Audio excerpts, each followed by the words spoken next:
जी Nepal HD television अब तपाईं सँगसँगै जी समाचारको साथमा प्रस्तुत छ ज्यास्मिन र बदामको तेलको पोषणयुक्त लक्स, जसले हरेक स्नान बनाउँछ पोषणयुक्त।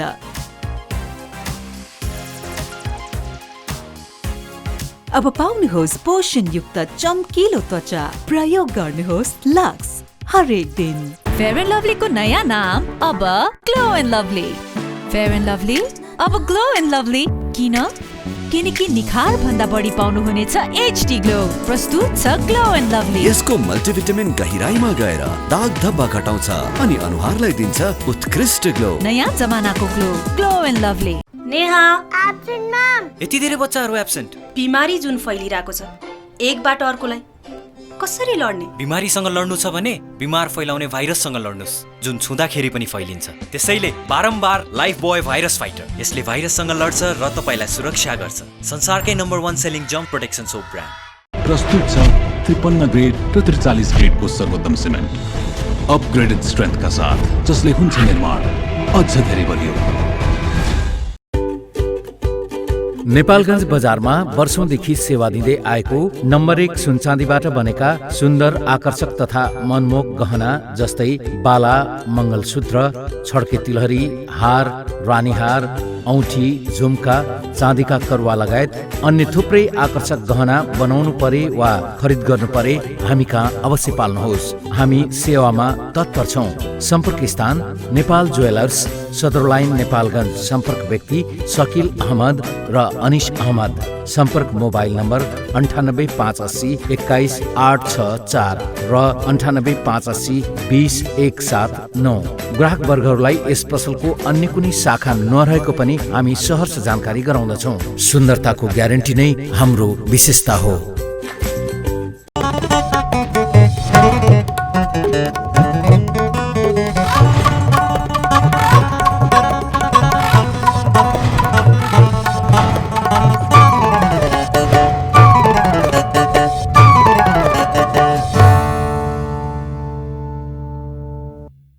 नमस्कार, जी नेपाल न्युजमा यहाँलाई स्वागत छ। म करुणा लामिछाने। सुरुमा मुख्य समाचारका शीर्षकहरू। आज 45औं राष्ट्रिय एकता तथा मेलमिलाप दिवस। प्रथम जननिर्वाचित प्रधानमन्त्री पीपी कोइराला लगायतका नेताहरूको शालिगमा माल्यार्पण गरी मनाइयो। कोठालाई न्यानो बनाइराख्न विद्युतीय उपकरण प्रयोग गर्दा सावधानी अपनाउन स्वास्थ्य मन्त्रालयको अपिल। कोइलाजन्य स्रोतबाट सकेसम्म आगो नताप्न आग्रह।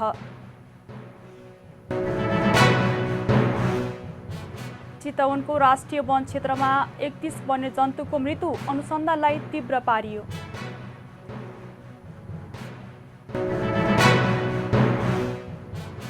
नयाँ दिल्लीमा समुदाय स्तरमा फैलियो ओमिक्रोन, सतर्क रहन मन्त्री जैनको आग्रह।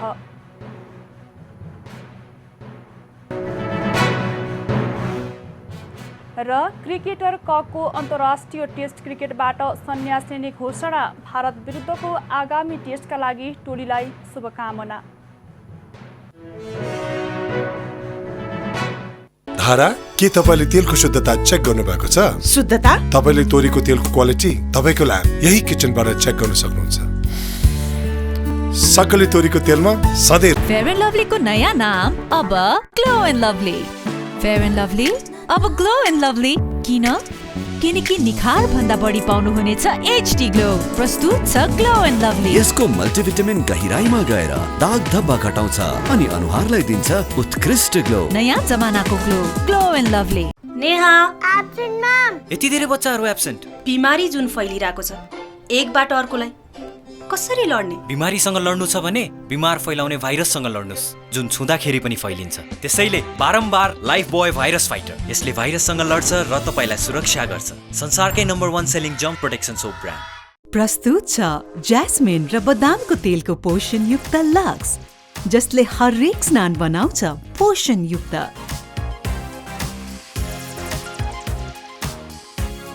अब पाउनुहोस् पोषणयुक्त चम्किलो त्वचा, प्रयोग गर्नुहोस् लक्स हरेक दिन।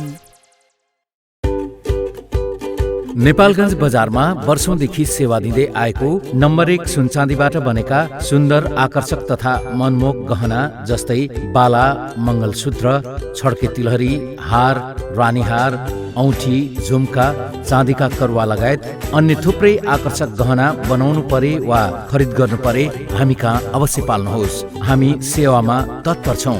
सम्पर्क स्थान नेपाल ज्वेलर्स, सदर लाइन, नेपालगञ्ज। सम्पर्क व्यक्ति शकील अहमद र अनिश अहमद। सम्पर्क मोबाइल नम्बर 9858 21 864 र 9858 20 179।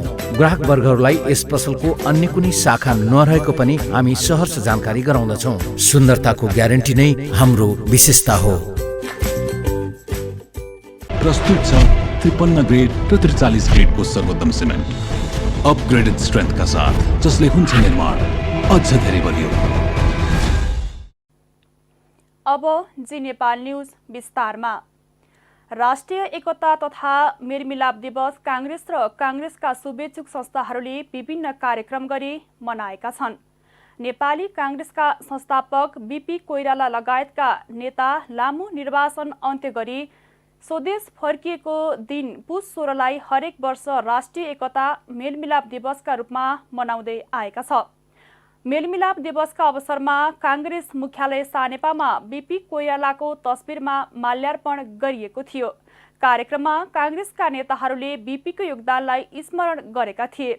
2017 साल पुष 1 गते राजा महेन्द्रले बीपी कोइरालाको निर्वाचित सरकारलाई अपदस्थ गरेपछि 2025 सालसम्म जेलमा रहेका बीपी कोइराला लगायतका नेताहरू रिहा भएपछि भारत प्रवासमा जानु भएको थियो। प्रथम जननिर्वाचित प्रधानमन्त्री बीपी कोइराला आफूमाथि 8वटा मृत्युदण्डका मुद्दा अदालतमा चलिरहेका बेला राष्ट्रियताका लागि जीवन अर्पण गर्न तयार भएर राष्ट्रिय एकता तथा मेलमिलापको नीतिले स्वदेश फर्किएको सम्झनामा मेलमिलाप दिवस मनाइने गरिएको छ। मुलुकको सार्वभौम सत्ता रक्षा गर्न जनताकै बीचमा रहनुपर्छ भन्ने सोचका साथ नेपालका प्रथम जननिर्वाचित प्रधानमन्त्री बीपी कोइराला, लौह पुरुष गणेशमान सिंह लगायत नेताहरू मेलमिलापको नीति लिएर विक्रम सम्वत 2033 पुष 16 गते स्वदेश फर्कनु भएको थियो। बीपीले मुलुकको सार्वभौम सत्ता रक्षाका लागि जनशक्ति, राजनीतिक दल र राजशक्ति मिल्नुपर्ने धारणा राख्नु भएको थियो। स्वास्थ्य तथा जनसङ्ख्या मन्त्रालयले कोठालाई न्यानो बनाइराख्न आगो ताप्ने, हिटर बाल्ने, गिजरको प्रयोग गर्ने लगायतका कार्य गर्दा सावधानी अपनाउन अपिल गरेको छ। मन्त्रालयले सूचना जारी गर्दै केही दिनदेखि देशभर चिसो बढेको र जाडोयाममा शरीर वा कोठालाई न्यानो बनाइराख्न आगो ताप्ने, हिटर बाल्ने, गिजरको प्रयोग गर्ने लगायतका कार्य गर्दा अप्रिय घटना हुने भएकाले सावधानी अपनाउन अपिल गरेको हो। मन्त्रालयले कोठा न्यानो बनाउनका लागि हावा ओहोर दोहोर हुने ठाउँ वा कोठामा मात्र आगो ताप्ने, हिटर बाल्ने वा गिजर प्रयोग गर्न आग्रह गरेको छ। मन्त्रालयले कोइला जन्य स्रोतबाट सकेसम्म आगो नताप्न, आगो ताप्दा वा हिटर बाल्दा कागज, कपडा जस्ता छिटो जल्ने खालका सामग्री नजिकै नराख्न अनुरोध गरेको छ। यसैगरी मन्त्रालयले आगो तापिसकेपछि त्यसलाई पूर्ण रूपमा निभाउन, हिटरको प्रयोग गर्दा समय समयमा चलिरहेको हिटरलाई बन्द गर्न, सुत्नु अघि अनिवार्य रूपमा हिटर निभाउन अनुरोध गरेको छ। मन्त्रालयले गिजरको मुख्य मेसिनलाई स्नानगृह बाहिर खुला ठाउँमा जडान गर्न र गिजर खोलेर लामो समयसम्म स्नानगृहमा नबस्न पनि आग्रह गरेको छ। प्रतिनिधि सभा अन्तर्गतको अन्तर्राष्ट्रिय सम्बन्ध समितिले मुलुकको समग्र परराष्ट्र नीतिको अवस्थाको अध्ययन सहितको प्रतिवेदन तयार गर्न उपसमिति गठन गर्ने निर्णय गरेको छ। सिंहदरबारमा शुक्रबार बसेको समिति बैठकले मुलुकको परराष्ट्र नीतिका सम्बन्धमा हालसम्म प्रस्तुत प्रतिवेदन, कार्यान्वयन अवस्था र सुधार गर्नुपर्ने विषयवस्तुबारे छलफल र अध्ययन गरी प्रतिवेदन प्रस्तुत गर्न परराष्ट्र नीति छलफल उपसमिति गठन गर्ने निर्णय गरेको हो। उपसमितिमा पुष्पा भूषाल, डाक्टर दीपक प्रकाश भट्ट, लीलादेवी सिटौला सहित समितिमा प्रतिनिधित्व गर्ने राजनीतिक दलका कम्तीमा एक जना सदस्य रहने सभापति पवित्रा खरेल निरौलाले जानकारी दिनुभयो। उपसमितिले परराष्ट्र नीतिमा छुट भएका 57 र प्राथमिकता निर्धारण गर्नुपर्ने विषय यकिन गरी राय सुझाव पेश गर्नेछ। बैठकमा मुलुकको कूटनीति कमजोर रहेको धारणा राखेका थिए। सांसद भीम रावलले भारतले नेपालको सीमा मिच्दा पनि सरकार मौन रहेको बताउनुभयो। उहाँले मन्त्री फेरिने बित्तिकै राजदूत फेरिने क्रमलाई रोक्नुपर्ने धारणा राख्नुभयो।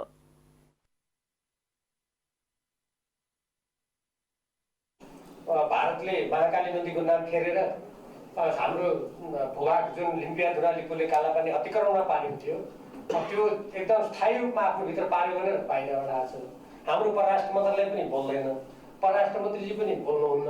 यसको कारण के हो त भने हाम्रो कूटनीति कमजोर छ र हाम्रो कूटनीति राष्ट्र हितको संरक्षणको लागि त्यो अग्रसर भइहाल्ने त्यो स्तरको कूटनीति छैन। परराष्ट्र नीतिमा समस्या छ। हामी आफ्नो देशको हितमा आफ्नो स्वाधीनता आफ्नो हितको संरक्षणको लागि पनि बोल्न हिचकिचाउँछौँ। हाम्रो कूटनीतिको स्तर त्यहाँ छ भन्ने कुराको यो सङ्केत हो। त्यसकारण मैले यो कुरा किन कोट्याएको भने राजदूत महावाणिज्य दूत आदि नियुक्ति गर्दा त्यहाँ एउटा कानुनी दृष्टिकोणबाट जुन निर्देशिका नियमावली आदि इत्यादि छन्, ती निर्देशिका नियमावली त फिर्ता गर्ने, के गर्ने, सुविधा दिने, यसो गर्ने उसो गर्ने प्रशासनिक कुराहरू भयो। तर हाम्रो कूटनीतिमा समग्र रूपमा यसको पुनरावलोकन बेला बेलामा जुन भएको छ, ती पुनरावलोकन भएका छन्। हामीले पनि दस्तावेज पढ्यौँ। तर त्यसलाई कार्यान्वयन गर्ने सम्बन्धमा जो मन्त्री फेरिए त्यसपछि सबैले देखाउनको लागि अब एउटा नयाँ मापदण्ड बनाउने, यो यस्तो कुराको कुनै अर्थ हुँदैन। सांसद दिव्यमणि राज भण्डारीले राजदूत र महावाणिज्य दूत नियुक्ति सम्बन्धी मापदण्डलाई समयानुकूल परिमार्जन गर्नुपर्ने र मुलुकको कूटनीतिक नीतिलाई बलियो बनाउनु पर्ने धारणा राख्नुभयो। जुन तरिकाले रिपोर्ट आउनु पर्ने, यही निर्देशिकाको अन्तर्गत भएका रिपोर्टहरू आउनुपर्नेहरू पनि रिपोर्टहरू पनि पेश भइरहेकाहरू हामी यहाँ देख्दैन। सम्पादन गर्नुपर्ने कुराहरूमा के सम्पादन गरिरहेको छ? इट इज मोर लाइक यो कतिपय पोलिटिकल अपोइन्टीका मान्छेहरू र सेमी रिटायरमेन्ट हुन लागेका मान्छेहरू चाहिँ जो चाहिँ राजदूत भएर जानुहुन्छ, उहाँहरूको निम्ति it's like more like it is a old age home, एउटा चाहिँ रिटायरमेन्ट होम जस्तो भएको छ। कुनै चाहिँ कार्यान्वयन हुन नसकेका कामहरू, हुन नसकेको कुराहरूको चाहिँ गुनासोहरू चाहिँ आइरहेको दिन्छ। अब एउटा नियुक्ति हुँदाको बखत कुनै अन्तर्राष्ट्रिय वा विदेशी सहायताको सञ्चालित गैर संस्थायी कार्य नभएका, आज हामीले हिस्ट्रीमा हेऱ्यौँ भनेदेखि एनजिओ चलाइरहेका विदेशका कन्सुल जनरल भएर चाहिँ यहाँ बसिरहेका व्यक्तिहरूलाई पनि नियुक्ति भएको थियो। अब भन्नु होला कि लास्टमा राष्ट्रपतिले नियुक्ति गर्ने बेला चाहिँ उहाँहरूले चाहिँ छोडिसकेको थियो, राजीनामा गरिसकेको थियो भन्ने कुरा गर्नु होला। तर यस्ता चिजहरू नै बैठकमा परराष्ट्र मन्त्रालयका सचिव भरतराज पौड्यालले राजदूत र महावाणिज्य दूत नियुक्ति सम्बन्धी मापदण्डका बारेमा जानकारी गराउनु भएको थियो। सन् 2021मा प्रेस स्वतन्त्रता हननका घटना बढेको पाइएको छ। नेपाल पत्रकार महासंघका अनुसार यो वर्ष पनि नेपाली पत्रकारिता क्षेत्रका लागि चुनौतीपूर्ण रहेको बताइएको छ। महासंघको अभिलेख अनुसार सन् 2020मा 52वटा प्रेस स्वतन्त्रता हननका घटना भएका थिए भने सन् 2021 जनवरी 1 देखि आजसम्म 62वटा प्रेस स्वतन्त्रता हननका घटना भएका छन्। 62वटा घटनामा 190 जना पत्रकार पीडित भएका छन् भने 4वटा सञ्चार माध्यम प्रभावित भएका छन्। यस वर्ष पत्रकारमाथि 32वटा धम्की तथा दुर्व्यवहारका घटना भएका छन् भने पेशागत असुरक्षाका 10वटा घटना भएका छन्। त्यस्तै कब्जा र अवरोधका 10वटा घटना भएका छन् भने पत्रकार आक्रमणका 5वटा घटना भएका छन्। यसैगरी पत्रकार गिरफ्तारीका 4वटा घटना भए भने नीतिगत बन्देजको 1वटा घटना भएको महासंघको अभिलेखमा उल्लेख गरिएको छ। समग्रमा यो वर्ष पनि समाचारका विषयलाई लिएर वा समाचार सङ्कलनका क्रममा विभिन्न पक्षबाट भएका धम्की, आक्रमण, दुर्व्यवहार लगायतका घटनाबाट पत्रकार तथा सञ्चार माध्यम पीडित हुन पुगेको महासंघले जनाएको छ। नेपाल विद्युत प्राधिकरणका प्रमुख कार्यकारी निर्देशक कुलमान घिसिङले ट्रान्सफर्मरहरूमा समस्या आएका कारण बिजुली गइरहने समस्या भइरहेको बताउनु भएको छ। शुक्रबार काठमाडौँमा पत्रकार सम्मेलन गर्दै घिसिङले विद्युत सप्लाई नपुगेर बत्ती जाने समस्या नभएको र ट्रान्सफर्मरहरूमा समस्या आएकाले बिजुली गइरहने समस्या भएको बताउनु भएको छ। उहाँले पानी परेका बेला ट्रान्सफर्मरमा समस्या देखिएको र अहिले उक्त समस्या समाधान भइसकेको जानकारी दिनुभयो। काठमाडौँ उपत्यकामा अब 9वटा सब स्टेसन थपिँदै भएकोले उक्त सब स्टेसन बनिसकेपछि दीर्घकालीन रूपमा उपत्यकामा 2000 मेगावाटको विद्युत सप्लाई गर्न सक्ने उहाँले बताउनुभयो। जाडो बढेपछि काठमाडौँ उपत्यकामा विद्युतको बेलुकाको पिक लोड अहिले करिब 1700 मेगावाट र बिहानको करिब 1550 देखि 1600 मेगावाट पिक लोड भइरहेको उहाँको भनाइ छ। उहाँले अप्पर तामाकोसी आइसकेपछि बिहान र बेलुकाको पिकलाई सहज भएको बताउनुभयो। विगत 3-4 दिनदेखि वास्तवमा यो पानी पर्नुभन्दा 1 दिन 2 दिन अगाडिदेखि र पानी परेको दिन जुन हिसाबले केही ठाउँहरूमा समस्याहरू देखियो, यो समस्या चाहिँ देशभित्र सबैतिर देखिएको समस्या होइन, काठमाडौँ मात्रै हो। यो सप्लाईको कारणले कुनै समस्या होइन। सप्लाई नपुगेको हुनाले हामीले आपूर्ति नभएको पनि होइन। काठमाडौँभित्र सबै ठाउँमा यो समस्या आएको पनि होइन। केही लिमिटेड ठाउँहरूमा चाहिँ यो समस्या आएको थियो। वास्तवमा हाम्रो विद्युतको बेलुकाको पिक लोड चाहिँ अहिले करिब 1700 मेगावाट र बिहानको करिब 1550 देखि 1600 मेगावाट पिक लोड आइरहेछ। त्यसमा हामीले सप्लाई गर्न सकि नै रहेछौँ, त्यसमा कुनै समस्या होइन। केही नपुगमा हामीले केही इम्पोर्ट गर्नुपर्ने हुन्छ। उहाँले केही स्थानमा त्यहाँका बासिन्दाहरूले सब स्टेसन बनाउन नदिएकोले पनि समस्या आउने गरेको बताउनुभयो। नेकपा क्रान्तिकारी माओवादी लगायतका 22 राजनीतिक दल तथा सङ्घ संगठनहरूले एमसीसी सम्झौता संसदको कार्यसूची बन्न नदिन आगामी आइतबार माइतीघर मण्डलामा व्यापक विरोध प्रदर्शन गर्ने भएका छन्। 22 राजनीतिक दलका तर्फबाट नेकपा क्रान्तिकारीका नेता समेत रहनुभएका सीपी गजुरेलले शुक्रबार विज्ञप्ति जारी गर्दै पुस 18 गते बस्ने संसद बैठकमा एमसीसी संसदको कार्यसूचीमा पार्न अमेरिकाले दबाब दिइरहेकाले त्यसलाई रोक्न प्रदर्शनको आयोजना गरिएको बताउनु भएको छ। उहाँले आइतबार दिउँसो 12 बजे माइतीघर मण्डलामा हुने प्रदर्शनमा आम जनतालाई सहभागिताको लागि आग्रह समेत गर्नु भएको छ। नेपालका देशभक्त शक्तिहरू र नेपाली जनताको निरन्तर विरोध एवं सङ्घर्षका कारण एमसीसी सम्झौता संसदबाट अनुमोदन गर्ने योजनाले मूर्त रूप लिन नसके पनि अमेरिकाले नेपाल सरकार र पार्टीहरूमाथि दबाब दिने काम निरन्तर जारी राखेको बताएका छन्। यो क्रम पुस 18 गतेको संसद बैठकमा पनि जारी रहने भएकाले राष्ट्रघाती एमसीसी सम्झौता संसदको कार्यसूची बन्न नदिन 22 राजनीतिक दल संगठनहरूद्वारा विरोध प्रदर्शनको आयोजना गरिएको 22 दलका तर्फबाट जारी विज्ञप्तिमा उल्लेख गरिएको छ। चितवनको राष्ट्रिय वन क्षेत्रमा 31 वन्यजन्तु मरेका छन्। साउन महिना यता हालसम्म चितवनको राष्ट्रिय वन क्षेत्रको विभिन्न स्थानमा गरी 31 वन्यजन्तु मरेका हुन्। डिभिजन वन कार्यालयले दिएको जानकारी अनुसार गैंडा, चितुवा, चितल, मृग र रतुवा मरेका छन्। डिभिजन वन कार्यालयका सूचना अधिकारी बालकृष्ण खनालका अनुसार एउटा गैंडा करेन्ट लागेर मरेको हो। सो विषयमा अनुसन्धान भइरहेको उहाँले जानकारी दिनुभयो। चितुवा रुखमा अड्किएर ठिमुराको जंगलमा मरेको अवस्थामा फेला परेको हो। त्यस्तै चितल र मृग 22 बँदेल 5 र रतुवा 2 मरेको उहाँले जानकारी दिनुभयो।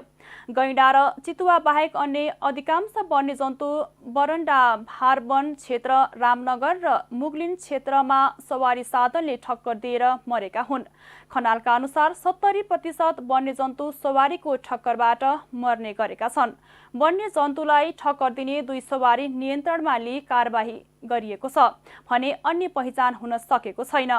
जिल्लाको वन क्षेत्रमा गत वर्ष 35 वन्यजन्तु मरेका थिए। तिनीहरूमा एउटा पाटेबाघ, 9 जरायो, 23 चितल, एउटा रतुवा र एउटा बन्देल रहेको थियो। यता चालु आर्थिक वर्षको हालसम्म चितवन राष्ट्रिय निकुञ्जमा 63 वन्यजन्तु मरेका छन्।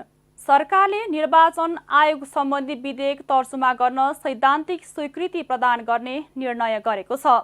मन्त्री परिषदको यही पुस 14 गते बसेको बैठकले गरेको निर्णय सार्वजनिक गर्दै सरकारका प्रवक्ता ज्ञानेन्द्र बहादुर कार्कीले निर्वाचन सञ्चालन तथा व्यवस्थापन सम्बन्धी विधेयक तर्जुमा गर्न सैद्धान्तिक स्वीकृति प्रदान गरिएको जानकारी दिनुभयो। त्यस्तै सुर्खेत जिल्लाको साबिकका लेखफर्सा, काफलकोट र लेख पराजुल गाविसको जग्गा प्रशासन सम्बन्धी काम मालपो तथा नापी कार्यालय मेहलकुना सुर्खेतलाई हस्तान्तरण गरी सेवा सञ्चालन गर्न स्वीकृति दिने निर्णय गरिएको उहाँले बताउनु भएको छ। मन्त्री कार्कीका अनुसार कृषि तथा पशुपन्छी विकास मन्त्रालयका नेपाल कृषि सेवाका वरिष्ठ माटोविज्ञ डाक्टर गङ्गादत्त आचार्यलाई सार कृषि केन्द्र ढाकामा वरिष्ठ कार्यक्रम विज्ञ पदमा काम गर्न खटाउने निर्णय भएको छ। यस्तै बैठकले टाकटोर लामाजुरा सडक खण्डको ट्र्याक खोल्न सोलुखुम्बु जिल्लाको सोलु दुधकुण्ड नगरपालिका 2 मा रहेको राष्ट्रिय वन क्षेत्रभित्रका 2.57 हेक्टर वन क्षेत्र प्रयोग गर्न स्वीकृति प्रदान गरेको प्रवक्ता कार्कीले जानकारी दिनुभयो।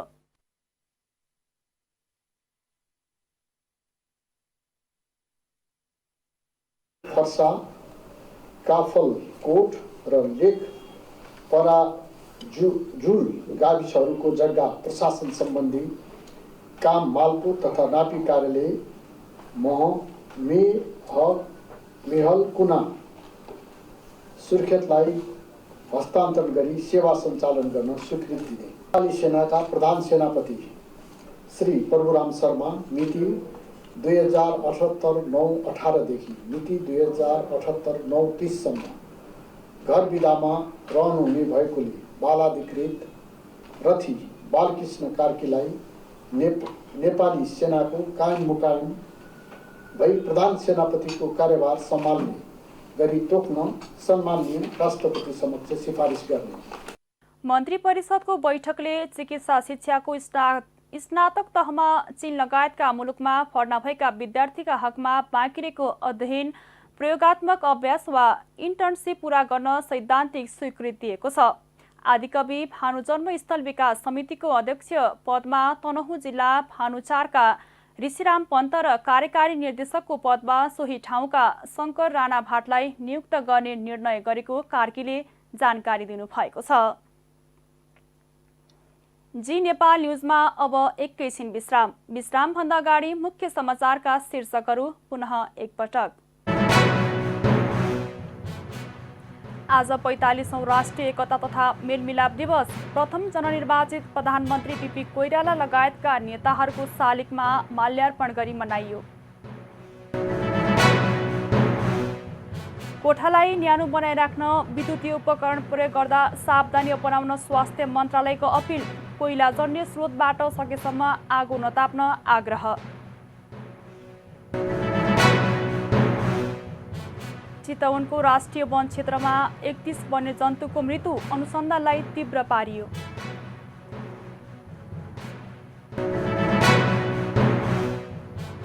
नयाँ दिल्लीमा समुदाय स्तरमा फैलियो ओमिक्रोन, सतर्क रहन मन्त्री जैनको आग्रह।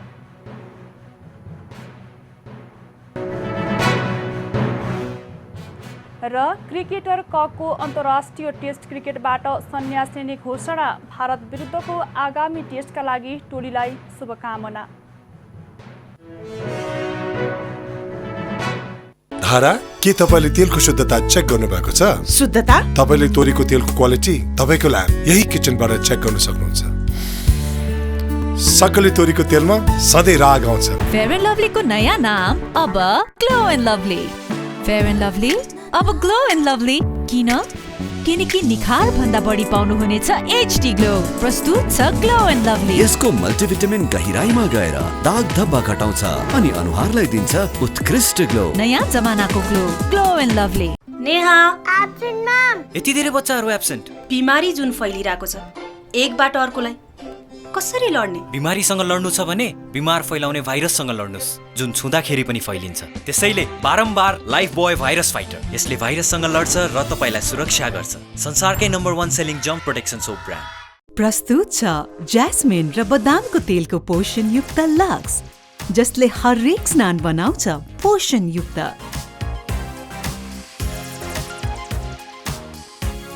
अब पाउनुहोस् पोषणयुक्त चम्किलो त्वचा। प्रयोग गर्नुहोस् लक्स हरेक दिन। नेपालगञ्ज बजारमा वर्षौंदेखि सेवा दिँदै आएको नम्बर 1 सुनचाँदीबाट बनेका सुन्दर, आकर्षक तथा मनमोहक गहना जस्तै बाला, मङ्गलसूत्र, छड्के तिलहरी, हार, रानीहार, औँठी, झुम्का, चाँदीका करुवा लगायत अन्य थुप्रै आकर्षक गहना बनाउनु परे वा खरिद गर्नु परे हामी कहाँ अवश्य पाल्नुहोस्। हामी सेवामा तत्पर छौं। सम्पर्क स्थान नेपाल ज्वेलर्स, सदर लाइन, नेपालगञ्ज। सम्पर्क व्यक्ति शकील अहमद र अनिश अहमद। सम्पर्क मोबाइल नम्बर 9858 21 864 र 9858 20 179। ग्राहक वर्गहरूलाई यस पसलको अन्य कुनै शाखा नरहेको पनि हामी सहर्ष जानकारी गराउँदछौँ। सुन्दरताको ग्यारेन्टी नै हाम्रो विशेषता हो। प्रस्तुत छ 53 ग्रेड र 43 ग्रेडको सर्वोत्तम सिमेन्ट अपग्रेडेड स्ट्रेन्थका साथ, जसले हुन्छ निर्माण अझ धेरै बलियो। विश्राम पश्चात अब बाँकी समाचार। नेकपा एकीकृत समाजवादी र राष्ट्रिय जागरण परिषद नेपालबीच आज पार्टी एकता भएको छ। यसअघि यही पुस 13 गते मात्र एकीकृत समाजवादीसँग नेकपा जनवादीले एकता गरेको थियो। राष्ट्रिय जागरण परिषदका साध्य बहादुर भण्डारी केही वर्ष अघि राष्ट्रिय जनमोर्चामा र एमालेमा पनि हुनुहुन्थ्यो। तर एमालेले एमसीसीको पक्ष लिएको भन्दै असन्तुष्ट भण्डारीले गत वर्ष जागरण परिषद गठन गर्नुभएको थियो। यसै सम्बन्धी एक रिपोर्ट। नेकपा एकीकृत समाजवादी र राष्ट्रिय जागरण परिषद नेपालबीच आज पार्टी एकता भएको छ। यसअघि यही पुस 13 गते मात्र एकीकृत समाजवादीसँग नेकपा जनवादीले पार्टी एकता गरेको थियो। नेकपा एकीकृत समाजवादी र साध्यबहादुर भण्डारी नेतृत्वको राष्ट्रिय जागरण परिषद नेपालबीच भएको पार्टी एकता घोषणा कार्यक्रममा नेकपा एकीकृत समाजवादीका अध्यक्ष माधव कुमार नेपालले आफ्नो उद्देश्य चुनाव नभएर जनता र जनताको समस्या भएको बताउँदै जनताको समस्या समाधानका लागि आफ्नो पार्टी अग्रपङ्क्तिमा उभिने जिकिर गर्नुभयो। उहाँले छलफल र परामर्शका आधारमा पार्टीले सही निर्णय गर्ने पनि बताउनुभयो। अध्यक्ष नेपालले अहिले एकीकृत समाजवादी पार्टीप्रति आकर्षण बढेको भन्दै यसले थप उत्साहित बनाएको जिकिर पनि गर्नुभयो। अहिले हामी जुन राजनीतिक यात्रामा अगाडि बढेका छौँ, त्यो राजनीतिक यात्रालाई हामीले भनेका छौँ जनतादेखि जनतासम्म। कसैले त्यसलाई भन्ने गर्दछन् चुनावदेखि चुनावसम्म। हामी भन्दैनौँ, किनभने हाम्रो उद्देश्य भनेको चुनाव होइन, हाम्रो लक्ष्य भनेको चुनाव होइन। हाम्रो उद्देश्य लक्ष्य जनता हुन्, जनताका समस्याहरू हुन्, जनताका पीर मार्गाहरू हुन्, युवाले भोग्नु परेका समस्याहरू हुन्। नयाँ पुस्ताले, पुरानो पुस्ताले, आम जनताले, मजदुरले, किसानले, निम्न पुँजीपति वर्गले, मध्यम वर्गले, यी सबै समुदायले, बौद्धिक समुदायले, यस समाजका विभिन्न वर्ग तहका जनताले भोगिरहेका समस्याहरूलाई हामी आफ्नो समस्याको रूपमा लिने गरेका छौँ। हामी बाधे जातीय तत्त्वबोधमा विश्वास गर्दछौँ। छलफल, बहस, परामर्शबाट सामूहिकताको आधारमा कमिटी प्रणालीलाई अवलम्बन गर्दै हामी एउटा सही निर्णय र निष्कर्षमा पुग्दै अगाडि बढ्न चाहन्छौँ। र त्यसको निम्ति अहिले हामी जुन हिसाबले अगाडि बढिरहेका छौँ, यसबाट जुन हामीले रेस्पोन्स प्राप्त गरिरहेका छौँ, जिल्लाका धेरैभन्दा धेरै युवाहरू, अरू राजनीतिक दलहरू हाम्रो पार्टीमा समाहित भइरहनु भएको छ। यसले हामीलाई उत्साहित बनाइरहेको छ। राष्ट्रिय राजनीतिमा यसले तरङ्ग पैदा गरेको छ। विभिन्न राजनीतिक दलहरू अझै आकर्षित भइरहेका छन्। कार्यक्रममा राष्ट्रिय जागरण परिषदका साध्यबहादुर भण्डारीले आफू सदैव राष्ट्रिय हितको पक्षमा लाग्ने व्यक्ति भएकाले एकीकृत समाजवादीमा आएको बताउनुभयो। उहाँले एमसीसीको चालबाजीलाई अब नेपाली जनताले बुझ्नुपर्ने पनि धारणा राख्नुभयो। अमेरिकाको जुन खालको युद्ध नीति छ, त्यसलाई भित्र्याउने चालबाजी नेपालमा भइरहेको छ। हामी त्यसमा विरोधमा छौँ। मुद्दालाई सम्बोधन गर्ने र तपाईँको जाने जनताका जनजीविकाका मुद्दालाई सम्बोधन गर्ने भनेर जुन नयाँ पार्टी गठन भएको छ, यसका घोषणापत्रहरू सबै हामी हेरिसकेपछि यो मात्रै एउटा सच्चा वामपन्थीहरूको र देशभक्तहरूको पार्टी बनाउन सकिन्छ, क्रान्तिकारीहरूको पार्टी बनाउन सकिन्छ, बन्छ। त्यसकारण चाहिँ हामी यसमा समाहित हुने, हामी यसमा चाहिँ एकीकरण भएर मुलुकको चाहिँ एउटा समृद्धिको यात्रा सुरु गर्ने वामपन्थीहरूको इच्छा र आकाङ्क्षाहरू जुन पहिलादेखि गाँसिएर साँचिएर बसेका छन् त्यसलाई सम्बोधन गर्ने हैसियतले हामी यस पार्टीमा समाहित हुने निर्णय गरेका छौँ। भण्डारी केही वर्ष अघि राष्ट्रिय जनमोर्चा र एमालेमा पनि थिए, तर एमाले एमसिसीको पक्ष लिएको भन्दै असन्तुष्ट भण्डारीले गत वर्ष जागरण परिषद गठन गरेका थिए। यसैगरी यसअघि यही पुस 13 गते एकीकृत समाजवादीसँग नेकपा जनवादीले एकता गरेको थियो। तत्कालीन नेकपाको दर्ता सर्वोच्च अदालतले 2077 फागुन 13 गते खारेज गरिदिएपछि यसमा मिलेका एमाले र माओवादी केन्द्र अलग भए। नेकपादेखिकै विवाद उत्कर्षमा पुगेपछि माधव कुमार नेपालको समूह एमालेबाट अलग भएर नेकपा एकीकृत समाजवादी गठन भयो। उक्त पार्टीलाई गत भदौ 9 गते निर्वाचन आयोगले दलको मान्यता दियो। क्यामेरामा छविराम पराजुलीका साथ विक्रम दाहाल, काठमाडौँ। अर्थमन्त्री जनार्दन शर्माले कृषि क्षेत्रमा लगानी बढाउन सहकारी सङ्घ संस्थाहरूलाई आग्रह गरेका छन्। कृषि क्षेत्रको विकास एवं विस्तारबाट नै मुलुकको आर्थिक सबलीकरण सम्भव भएको बताउँदै मन्त्री शर्माले सोही क्षेत्रमा लगानी बढाउन आग्रह गरेका हुन्। शुक्रबार राजधानीमा आयोजित नेपाल कृषि सहकारी केन्द्रीय सङ्घको 14औं वार्षिक साधारण सभामा बोल्दै मन्त्री शर्माले कृषि, कृषक र हावापानी जलस्रोतको अन्तर सम्बन्धलाई व्यवस्थित गर्न सके मात्र देशको विकास र उन्नति सम्भव भएको उल्लेख गर्नु भएको छ। यिनै तत्त्वहरूलाई व्यवस्थित गरेर कृषि क्षेत्रमा लगानी बढाउन सकिए मुलुकको चाँडै उन्नति हुने समेत मन्त्री शर्माले बताउनु भएको छ।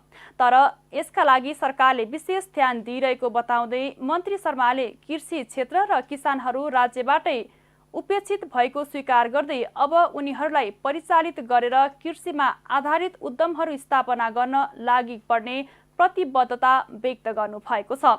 सोही अवसरमा मन्त्री शर्माले कृषि क्षेत्रलाई उद्यममा बदलेर राष्ट्रिय पुँजी निर्माण गर्ने अभियानमा सहकारी सङ्घ संस्थाहरूको भूमिका महत्त्वपूर्ण हुने विश्वास व्यक्त गर्नु भएको छ। वीरगञ्ज र आसपासका क्षेत्रमा सञ्चालित होटल तथा रेस्टुरेन्टको स्तरीकरण गरिने भएको छ। नेपालको आर्थिक विकासको आधारमध्ये पर्यटन क्षेत्र पनि प्रमुख रहेको र प्रदेश नम्बर 2 को पर्यटकीय विकासका लागि वीरगञ्ज आधार बन्दै गएकाले वीरगञ्जमा सञ्चालित होटलको स्तरीकरण र वर्गीकरण गर्न लागि हो। होटल रेस्टुरेन्ट स्तरीकरण निर्देशिका 2074 बमोजिम यहाँ सञ्चालित होटल, रेस्टुरेन्ट, पार्टी प्यालेस र मिठाई पसल लगायतको खाद्य स्वस्थता, गुणस्तर र स्तरीकरणका लागि पहिलो चरणमा लोगो वितरण गरिने तयारी गरेको होटल तथा पर्यटन व्यवसायी सङ्घ वीरगञ्जका अध्यक्ष हरि पन्तले बताउनु भएको छ। होटलको स्तरीकरण र वर्गीकरणले पर्यटक अर्थात् ग्राहक आफैले पनि होटल छनौट गर्न पाउने र सेवा सुविधा रोजाइ अनुसार पाउने गरी थप सेवा विस्तार गर्ने योजना रहेको अध्यक्ष पन्तले बताउनु भएको छ। हुम्लाको मध्यभेगमा पर्ने सर्केगाड गाउँपालिकाको केन्द्र रहेको साया स्वास्थ्य चौकीमा औषधिको चरम अभाव भएको छ। स्वास्थ्य चौकीमा औषधि अभाव भएपछि बिरामी रित्तो हात घर फर्किन बाध्य भएका छन्। स्थानीयहरू घण्टौं हिँडेर स्वास्थ्य चौकी पुग्छन् तर औषधि नपाएर खाली हात फर्कन्छन्। स्वास्थ्य चौकीमा निशुल्क पाइने औषधिलाई निजी मेडिकलमा महँगो मूल्य तिर्न बिरामी बाध्य भएका छन्। गाउँपालिकाको चरम लापरवाहीका कारण बिरामीले महिनौदेखि यस्तो शास्ति भोग्दै आएका छन्। साया स्वास्थ्य चौकीका अनमी बिजौरा शाहीका अनुसार महिलाहरूले प्रयोग गर्ने पिल सकी पनि नभएको बताएका छन्। सर्केगाड गाउँपालिका, साया, दुल्ली, मण्डी लगायतका स्थानीयहरूले स्वास्थ्य चौकीमा औषधि नपाउँदा शास्ति खेप्दै आएका छन्। गाउँपालिकाले चासो नदिँदा स्वास्थ्य चौकीमा औषधि नभएको अहेब धर्मराज शाहीले बताउनु भएको छ। उपभोक्ता समितिबाट 1.5 लाख घुस लिएको अभियोगमा अख्तियार दुरुपयोग अनुसन्धान आयोगले सर्लाहीको ईश्वरपुर नगरपालिका 11 का वडा अध्यक्ष सहित 3 जना विरुद्ध भ्रष्टाचार मुद्दा दायर गरेको छ।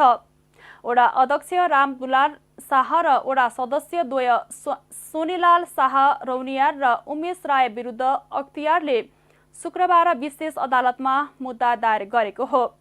वडा अध्यक्षले शाहले ढलान सम्बन्धी काम सम्पन्न पश्चात उपभोक्ता समितिलाई कार्य सम्पन्न सिफारिस गरिदिए बापत घुस लिन वडा सदस्यहरूलाई निर्देशन दिएको खुलेको अख्तियारले जनाएको छ। अध्यक्ष शाहको निर्देशनमा उक्त रकम उमेश रायले लिएर सोनीलाललाई राख्न दिएको खुलेको अख्तियारका प्रवक्ता नारायण प्रसाद रिसालले जानकारी दिनुभएको छ। तनहुमा 32,000 भन्दा बढी बालबालिकालाई कोरोना विरुद्धको मोडर्ना खोप लगाइएको छ। स्वास्थ्य कार्यालयले सबै पालिकाको समन्वयमा विद्यालयमै 12 देखि 17 वर्ष उमेर समूहका बालबालिकालाई मोडर्ना खोप लगाएको हो। 10 पालिकाका 32,844 बालबालिकालाई खोप लगाएको स्वास्थ्य कार्यालय तनहुका खोप अधिकृत शङ्करबाबु अधिकारीले जानकारी दिनुभएको छ। तनहुमा 37,000 बालबालिकालाई उक्त खोप लगाउने लक्ष्य रहे पनि लक्ष्यको 89% मात्र खोप लगाएका छन्। खोप लगाउने मध्ये 16,663 छात्रा र 16,181 छात्र छन्। बारीमै उखु सुक्न लागेको भन्दै रौतहटका किसानले चिनी मिललाई पुरानै दरमा उखु बेच्न थालेका छन्। सरकारले यो सिजनका लागि उखुको मूल्य तोक्न ढिलाइ गर्दा बाध्य भएर पुरानै मूल्यमा उखु बेच्न थालेको किसानहरूले बताएका छन्। जिल्लाभर झन्डै 8,000 को संख्यामा उखु किसान रहेका छन्। अधिकांश अहिले आफ्नो बारीको उखु धमाधम काटेर मिलमा पुर्याउँदैछन्। किसानले उखु ल्याउन थालेपछि कटहरिया नगरपालिका 9 डुमरिया टोलमा रहेको बाबा वैद्यनाथ चिनी मिलले बिहिबारदेखि उखु क्रसिङ गर्न समेत थालेको छ। तराईका 11 वटा जिल्लामा उखु खेती व्यावसायिक रूपमा गरिँदै आएको कृषि मन्त्रालयको तथ्याङ्कमा रहेको छ। तर किसानहरूको हितमा मन्त्रालयले नै बेलैमा निर्णय लिन नसकेको बताइएको छ। उखुको मूल्य तय गर्न कृषि मन्त्रालयको प्रस्ताव वाणिज्य मन्त्रालय पुगेपछि मन्त्रालयले सदर वा अर्को निर्णय गरी मन्त्री परिषद बैठकमा पेश भएपछि मात्र सरकारले मूल्य निर्धारण गर्ने भनिए पनि अहिलेसम्म गर्न सकेको छैन। कृषि मन्त्रालयका सचिव गोविन्द शर्माले चाँडै उखुको मूल्य निर्धारण गर्ने बताएका छन्। नेपालमा शुक्रबार 235 जनामा कोरोना संक्रमण पुष्टि भएको छ। देशभर गरेको 7,885 PCR परीक्षणका क्रममा 224 जना र 1,179 एन्टिजेन परीक्षणका क्रममा 11 जनामा कोरोना संक्रमण पुष्टि भएको स्वास्थ्य मन्त्रालयले जनाएको छ। त्यस्तै कोरोनाका कारण थप 4 जनाको मृत्यु भएको छ। हालसम्म नेपालमा 11,594 जनाको कोरोनाका कारण मृत्यु भएको छ। त्यस्तै 212 जना संक्रमित निको हुँदा हालसम्म 8,11,958 जना निको भएका छन्। हाल नेपालमा 4,869 सक्रिय संक्रमित आइसोलेसन र 103 जना क्वारेन्टाइनमा रहेको मन्त्रालयले जनाएको छ। अब अन्तर्राष्ट्रिय समाचार। भारतको दिल्ली राज्य सरकारका स्वास्थ्य मन्त्री सत्येन्द्र जैनले नयाँ दिल्लीमा कोरोना भाइरसको घातक मानिएको ओमिक्रोन भेरिएन्ट समुदाय स्तरमै पुगेको बताएका छन्।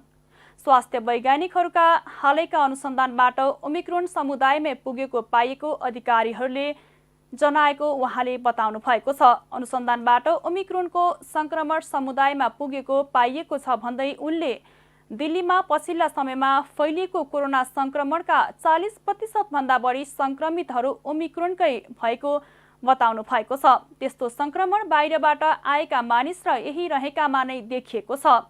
त्यसैले यो भेरिएन्ट समुदायसम्म नै पुगेको पाइएको छ। उहाँले कतै पनि नगएका नागरिकमा यस्तो संक्रमण पाइएको बताउनु भएको छ। उहाँले भने त्यस्तो अवस्थामा हामीले निकालेको निष्कर्ष यो हो कि यहाँका समुदाय स्तरकै नागरिकसम्म नै यसको संक्रमण पुगेको छ। भारतमा ओमिक्रोनको संक्रमण भित्रिएको धेरै नभए पनि दिल्लीका नागरिकमा निकै तीव्र गतिमा फैलिएको मन्त्री जैनले बताउनु भएको छ। अब खेल समाचार। दक्षिण अफ्रिकी विकेटकिपर तथा ब्याटर किन्टन डी ककले अन्तर्राष्ट्रिय टेस्ट क्रिकेटबाट सन्यास लिने घोषणा गरेका छन्। बिहिबार घरेलु टोली भारतसँग सेन्चुरियन टेस्टमा 113 रनले पराजित भएपछि डी ककले यो निर्णय गरेका हुन्। सेन्चुरियन श्रृङ्खलाको पहिलो टेस्टमा डी ककले 34 र 29 रन जोडेका थिए। 34 र 21 रन जोडेका थिए। मेरो भविष्य कस्तो हुन्छ भन्ने बारे सोच्न धेरै समय लगाएको छु, डी ककले भनेका छन्। दक्षिण अफ्रिकाबाट 54 अन्तर्राष्ट्रिय टेस्ट खेलेका डी ककले 3300 रन बनाएका थिए। जी नेपाल न्युज अन्त्यमा मुख्य समाचारका शीर्षकहरू पुनः एकपटक। आज 45औं राष्ट्रिय एकता तथा मेलमिलाप दिवस। प्रथम जननिर्वाचित प्रधानमन्त्री बीबी कोइराला लगायतका नेताहरूको शालिगमा माल्यार्पण गरी मनाइयो। कोठालाई न्यानो बनाइराख्न विद्युतीय उपकरण प्रयोग गर्दा सावधानी अपनाउन स्वास्थ्य मन्त्रालयको अपिल। कोइलाजन्य स्रोतबाट सकेसम्म आगो नताप्न आग्रह।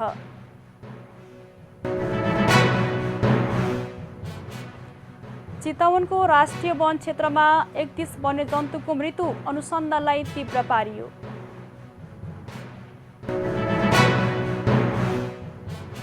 नयाँ दिल्लीमा समुदाय स्तरमा फैलियो ओमिक्रोन, सतर्क रहन मन्त्री जैनको आग्रह।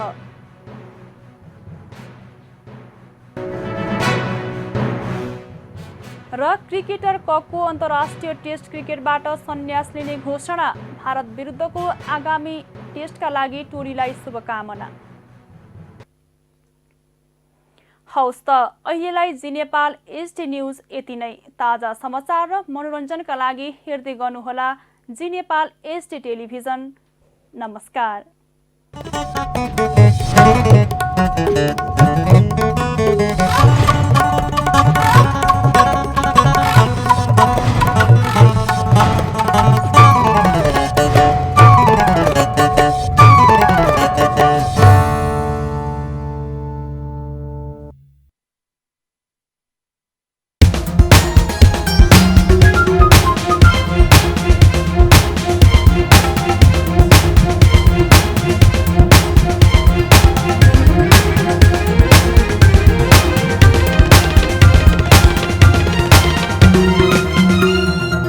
जी नेपाल एचडी टेलिभिजन अब तपाईं सँगसँगै